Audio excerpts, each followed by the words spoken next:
아브라함이 하나님과 언약을 맺고 어느 정도의 시간이 좀 흐른 것 같아요. 그것이 대충 몇 년인지 모르겠지만 한 7, 8년 정도 된 듯합니다.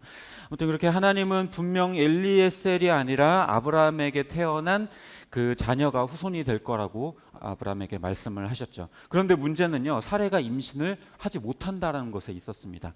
그 시간이 얼마나 흘렀냐? 3절에 보니까 10년이나 벌써 흘렀다, 이렇게 기록을 하고 있죠. 지금 같으면 여러 검사도 하고 인공수정 이런 것도 해보겠지만 그 당시로서는 할 수 있는 게 아무것도 없었어요. 그래서 사레는 머리를 쓰는데 어떻게 하냐면 자기에게 있는 여종 하갈을 아브라함에게 내어주어서 그 대를 이을 수 있도록 하겠다라는 생각을 하게 된 겁니다. 물론 하지만 그렇다고 해서 이게 사레의 입장에서 그렇게 쉬운 결정이었겠습니까? 사레가 그런 결정을 한다는 것은 분명 하나님은 아브라함을 통해서 후손을 있게 하시겠다고 말씀하셨음에도 불구하고 자기를 통해서는 아무리 10년 동안 애써봐도 자녀가 생기지 않으니까 이렇게 하다가는 하나님의 뜻을 이루지 못하겠다라는 생각이 들었어서 자기의 자존심을 내려놓고 어떻게 해서든지 이 대를 잇도록 하기 위해서 그런 결정을 했겠죠. 그래서 2절에서도 주님께서 나에게 아이를 가지지 못하게 하시니 어쩔 수 없다, 이렇게 말하는 모습을 보게 되죠. 그래서 결국 그렇게 아브라함은 하갈과 동침을 하게 되고 하갈은 임신을 하게 됩니다. 그래서 이제 하갈은 자기가 임신한 것을 알고 이제 자기 주인인 사레를 굉장히 깔보게 되었습니다. 이에 사레는 너무 화가 나가지고 아브라함에게 가서 따져요. 나는 하나님의 뜻을 위해서 이 하갈을 당신에게 주었는데 왜 당신은 아무 조치도 하지 않습니까? 저 종이 나를 이렇게 깔보고 있는데 왜 당신은 가만히 있어요? 이렇게 따진 거예요. 이렇게 따진 이유는요, 이 아브라함이 아무것도 하지 않고 있기 때문에 더 화가 난 거죠. 그러니까 이 남편들이요, 이 아내의 심중을 잘 살펴야 돼요. 안 그러면 아내들의 불호령이 떨어져요. 저도 여러 번 불호령을 경험했습니다. 아무튼 그래도 아브라함은요, 이후에 대처를 잘했어요. 그래도 당신의 종이니까 당신 마음대로 하십시오. 만약에 여기서 눈치 없이 하갈 편을 들면서 그래도 임신했는데 봐줍시다 이랬다가는 죽는 거예요. 그날 큰일 나요. 아무튼 그래서 이제 사레는 종주제에 임신했다고 자신을 깔보는 이 하갈을 굉장히 학대했고, 하갈은 그 학대를 참지 못하고 결국에 집을 뛰쳐나가게 됩니다. 그래서 결국에 하나님께서는 이 하갈에게 찾아와서 너의 아들의 이름을 이스마엘이라고 해라. 그리고 내가 네가 당하는 학대를 다 봤다. 그러니까 들어가서 이제 네 주인에게 순종하고 살아라, 이렇게 이야기를 하게 되죠. 그래서 결국에 이제 하갈이 이스마엘을 낳게 됐는데 그때 아브라함의 나이가 86세였다, 이렇게 기록을 하고 있죠. 그러니까 75세 때 부름을 받아서 이 땅에, 가나안 땅에 10년을 살았고, 그리고 그때에 임신을 해서 1년 뒤에 이제 낳았으니까 86세가 되겠죠.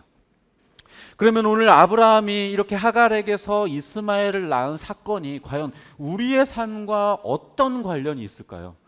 애 낳은 사건이 우리의 삶, 나는 남자인데 애를 낳는 것도 아닌데, 나는 이미 애 다 낳았고 애 다 키웠는데 나하고 무슨 상관이 있나, 이렇게 생각할 수 있겠죠.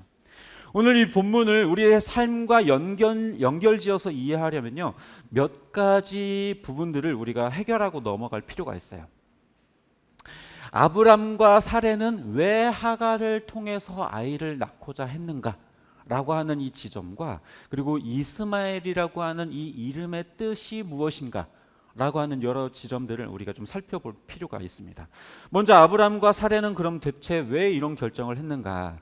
사실 따지고 보면요, 하나님께서 아브라함에게 말씀하실 때에는 너에게서 나오는 후손이라고 얘기했지 너와 사레에게서 나오는 후손이라고 정확하게 말씀을 하시지는 않았어요.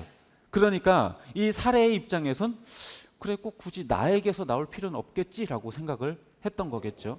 하지만요, 하나님께서 아브라함을 통해서 후손을 낳게 하시겠다라고 하는 이 말 속에는요, 당연히, 너무나도 당연하게 정상적인 부부 관계 속에서 자녀가 나온다는 것을 이야기하셨던 거예요. 즉, 그러니까 사레를 통해서, 아브람과 사레를 통해서 자녀를 낳게 하시겠다는 거지, 아브람과 다른 여자 속에서 자녀를 낳게 하시겠다라는 말은 절대로 아니었던 거죠. 그러니까 아브람과 사레는 하나님의 말씀에 대해서 굉장한 오해를 하고 있었다는 거죠. 또 사례가 그런 의견을 냈을 때 아브라함이 정말 하나님의 뜻을 신뢰하는 사람이었다면 먼저 하나님께 그 뜻을 물었어야 해요. 하나님, 사례가 이렇게 이야기를 하는데 하갈을 통해서 자녀를 낳는 것이 하나님의 뜻입니까? 그렇게 해도 되겠습니까? 라고 질문을 했어야죠. 그런데 전혀 묻지도 않고요. 사례의 의견에 그냥 동조했고 좋은 생각이라고 여겼어요. 왜냐하면 종을 첩으로 삼는 일은 그 당시 문화권에서는 종종 있었던 일들이거든요. 그러니까 하나님의 뜻을 묻기보다 그냥 남들도 다 그렇게 사니까 나도 그냥 그렇게 결정하는데 하는 거지, 이렇게 생각을 했던 거예요. 그래놓고 하갈이 사례를 무시하니까 이번엔 해결책을 내기를 당신 종이니까 당신 마음대로 하시오. 결과적으로 인간적인 방법으로 그를 학대해버렸어요. 이 문제 앞에서도 하나님께, 하나님 이 문제를 어떻게 해결하면 좋겠습니까? 기도하지 않고 여보 당신대로 마음대로 하세요. 그러니까 이 사례는 이 분노와 이 모든 것들을 그냥 하갈에게 쏟아낸 거죠. 정확하게 어떻게 학대를 했는지는 알 수는 없겠지만 뭐 집안일을 엄청나게 시켰거나 뭔가 육체적인 고통을 가했을 것으로 보여집니다. 물론 주인을 무시한 건 분명 잘못한 거긴 해요. 하지만 그렇다고 해서 하갈이 뭐 원했어요? 내가 뭐 아브람과 잠을 자서 자녀를 낳겠습니다 했어요? 그런 것도 아니잖아요. 본인들이 결정해서 임신하게 만들어 놓고 이제 와서 괴롭히는 건 도대체 무슨 심보예요? 문제를 만든 것도 그들의 잘못된 선택이었고 문제를 해결하고 하려는 그 방법도 그들의 잘못된 선택이었던 거예요. 다음으로 우리가 또 살펴볼 부분은요, 이스마엘이라고 하는 이름의 뜻에 있어요. 이스마엘이라고 하는 이 이름의 뜻은 무엇이냐면 관주에도 나와 있겠지만 하나님께서 들으셨다라는 뜻을 가지고 있어요. 하나님께서 들으셨다. 11절에 보면 하갈의 부르짖는 소리를 하나님께서 들으셨다 이렇게 기록을 하고 있죠. 그러니까 사례의 학대가 도가 지나칠 정도로 아주 거셌고 하나님도 그걸 인정한다는 거예요. 그래, 나도 사례가 너를 얼마나 괴롭혔는지 나도 봤다. 나도 다 들었다. 다 알고 있다. 그러니까 들어가서 이 너의 아이를 이스마엘이라고 짓겠다는 것을 너희 주인들에게 이야기해라. 이렇게 얘기를 하는 거죠. 그래서 이후 도망쳤었던 이제 하갈이 돌아와서 하나님을 만나고 그리고 하나님께서 아이 이름을 이스마엘이라 지으라 하셨다는 것을 아브라함과 사레에게 아마 이야기했을 거예요. 근데 이 아브라함과 사레의 입장에서는요, 이 이야기를 들었을 때 어땠을까요? 기분이? 제가 하나님을 만났습니다. 그런데 하나님께서 들으셨다라는 이름, 이스마엘이라고 아들의 이름을 지으래요. 이렇게 얘기했을 때 아브라함과 사레는 어땠을까요? 아마 좀 시겁했을 거예요. 자기들의 결정으로 하갈을 통해 임신하게 하고 하갈을 학대했었던 그들, 하나님께 전혀 기도하지도 않고 묻지도 않았던 그들이 하나님께서 들으셨답니다. 이렇게 얘기할 때 어이구, 우리는 우리 마음대로 결정을 했는데 하나님이 하갈에게 찾아가서 이렇게 이야기하셨구나 라는 그런 생각이 아마 들었겠지요. 믿음의 조상인 줄만 알았었던 그 아브람, 전쟁 후에 소돔왕에게 그 어떤 재물도 갖지 않겠다라고 말하는 모습에서 역시 아브라함이다 라는 생각을 했었는데 오늘 본문에서는요, 전혀 믿음 있는 모습이 보이지가 않아요. 아내와 그냥 인간적인 방법으로 문제를 해결하고 인간적인 방법으로 뭔가 일을 도모하는 모습만 보여주고 있죠. 아내가 하갈을 취하라고 아이디어를 내밀자 분별하지 않고 그냥 받아들이는 그 모습은요, 마치 하와가 가져다 준 선악과를 아무 생각 없이 받아먹는 아담의 모습과도 아주 유사하죠. 그때 기도했어야 되는데, 그때 하나님의 뜻을 물었어야 하는데 그러지 않고 그냥 받아들였어요. 이상하죠? 아브라함의 모습이 이랬다가 저랬다가 굉장히 믿음 있는 모습처럼 보였다가 오늘은 굉장히 믿음 없고 인간적인 모습을 보이죠. 그런데요, 사실 인간이라는 존재가 원래 그래요. 저와 여러분 한번 생각해 보세요. 한번 믿음 좋았었다고 수련회 다녀서 막 믿음이 충만했다고 그게 계속 가나요? 그렇지 않죠. 또 며칠 지나가면 또 내가 언제 그랬냐는 듯이 막 죄짓고 막 악한 생각하고 막 그러죠. 그게 인간이에요. 은혜가 충만할 때는 좀 달라졌다가 금방 옛 습관과 그런 어리석음이 다시 드러나는 게 인간입니다. 그러다가 이스마엘, 모든 걸 듣고 계신 하나님에 대해서 인식하게 되면 아이고야 라고 다시 한 번 더 엎드리게 되죠. 말씀을 정리하도록 하겠습니다. 오늘 본문에서 아브라함과 사레의 모습은요, 어딘가 믿음의 조상답지 않는 그런 모습입니다. 물론 10년이나 기다렸다라는 것은 우리가 이해하고 아이가 생기지 않으니 조바심이 났다라는 것도 인정합니다. 하지만 하나님의 뜻이라는 것은요, 우리가 어떻게 할 수 있는 게 아니에요.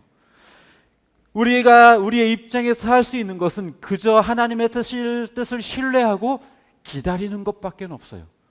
하나님께서 주시겠다고 했으면 그냥 그때까지 기다리는 거예요. 기도하고 기다리는 것밖에 없어요. 내가 그것을 내 잔머리를 써서 억지로 그것을 빼앗으려고 한다? 그것은 될 수 있지도 않고 해서도 안 되는 짓이에요. 그런데 아브라함과 사레는요, 자기들의 잔머리를 써서 하나님의 뜻을 어떻게든 빨리 끌어오려고 자기들의 힘을 쓰려고 했어요. 그 결과물이 뭐예요? 이스마엘이에요. 결국에 이스마엘의 그 후손들이 계속해서 이 이스라엘 백성들을 나중에도 계속 괴롭히게 되지 않습니까? 결과적으로는 그게 좋은 결과로 이어지지가 않았어요.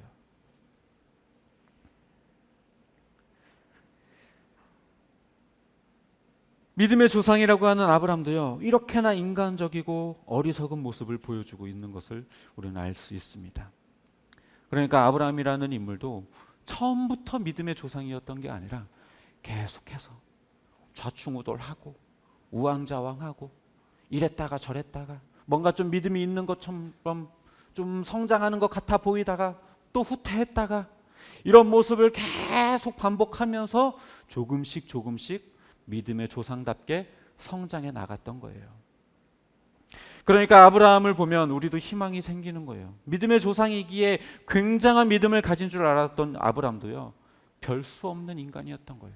이렇게 믿음 없고 이렇게나 연약하고 이렇게나 어리석은 인간이었던 거예요. 우리도 하나님의 자녀가 되었다고는 하지만 여전히 우왕좌왕하고요, 세속적인 방법을 따라 살 때가 아주 많아요. 하지만 분명 우리가 알아야 되는 것은요, 우리가 그렇게 잘못된 판단과 실수를 반복할 때 이스마엘의 하나님, 모든 걸 지켜보고 모든 걸 듣고 계시는 그 하나님이 계시다라는 사실입니다. 우리의 실수조차 우리를 성장시키고 한 걸음 더 나은 그리스도인이 되도록 인도하시는 하나님의 섭리라는 걸 우리는 알아야 합니다. 아브라함도요, 하나님께 부름받은 지 10년이나 지났는데도 여전히 이렇게 어리석은 판단으로 문제를 일으키고 있지 않습니까? 우리도 여전히 실수하고 여전히 부족하고 여전히 죄를 짓고 여전히 성장하지 않고 제자리 걸음을 걷는 것처럼 느껴지지만 그렇지가 않아요. 그렇게 반복되는 삶 속에서 하나님께서는 우리의 삶을, 우리의 신앙을 조금씩 성장시켜 나가고 계신 겁니다. 무엇이든지요, 넘어지지 않고 배울 수 있는 것은 없어요. 넘어져 봐야 일어설 줄도 알고 넘어져 봐야 빨리 습득하고 배울 수 있어요. 실패해 봐야 다음엔 어떻게 해야 실패하지 않을 수 있는지를 배울 수 있어요. 계속 성공만 하다 보면 오히려 큰 실패 앞에서 완전히 무너지기 마련입니다. 우리가 예수님을 믿자마자 바로 하나님 앞에 온전한 행위로 나아갈 수 없어요. 여전히 부딪히고 여전히 모자라고 여전히 수많은 실패와 여전히 수많은 그 시험과 유혹들 속에서 넘어지고 울고 쓰러지고 매달리고, 하나님 이럴 때는 어떻게 해야 합니까? 또 쓰러지고, 그리고 또 무너지는 나의 모습들을 발견하면서 자책하기도 하고, 그런 삶이 반복되면서 우리의 삶이 조금씩 깎여나가고 하나님 앞에 아름다운 작품으로 만들어져 가고 있는 것입니다. 잊지 말아야 할 것은요, 하나님은 미련하고 약한 우리를 결코 포기하지 않으신다는 사실이고, 우리가 범죄하고 실수할 때조차도 그것을 우리의 성장의 기회로 만드신다는 것입니다. 아브라함과 사레가 이렇게 잘못된 결정을 내렸지만 그들에게 이스마엘의 하나님이라는 사실을 그들에게 인식시켜 줌으로 인하여서 그들은 한 단계 더 성장하게 되었어요. 우리도 우리가 실수하고 죄를 지을 때 그저 낭망하고 실패하고 쓰러지는 것이 아니라 그 가운데에서 여전히 우리를 가르치시고 인도하시는 하나님을 우리는 배울 수 있습니다. 바라기는 지금의 내 모습에 실망하지 말고 여전히 우리의 삶을 붙드시고 하나님의 손을 바라보면서 여전히 듣고 계시는 하나님을 더욱 붙들고 신뢰하는 저와 여러분 되시기를 주님의 이름으로 축복합니다.